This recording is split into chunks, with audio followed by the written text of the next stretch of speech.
ভাইজান, আফার একটা ফুল কিনে দেন। ফুল নেওয়ার যোগ্যতা সবাই রাখে না। আর তুমি আমাকে এই পার্ক ছাড়া কখনো কোথাও নিয়ে গেছো? আর সব সময় দিছো এই এক সস্তা ফুল। এত সুন্দর দেখতে, তারপরে ফুল নেওয়ার যোগ্যতা রাখে না।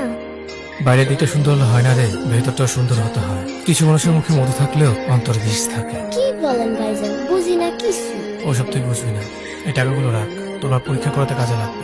ধন্যবাদ ভাইজান। আচ্ছা, আজকে তাহলে আমি যাই।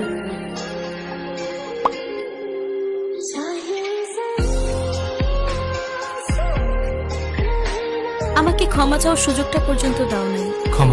ক্ষমার চান্স তাকে দেওয়া যায় যে ভুল করে, আর যে ধোকা দেয় সে তো কোনোটারই যোগ্য না। এই যে মিস্টার, কতক্ষণ ধরে কল দিচ্ছি, ধরছেন না যে? কথা বলছিলাম, ফোন তো গাড়িতে। Thank you. সামান্য একটা ফুল পেয়ে এত খুশি হয়ে গেলে? ফুল পেলে কোন মেয়ে খুশি হয় না বলো তো? চলো, সবাই আমাদের জন্য অপেক্ষা করছে।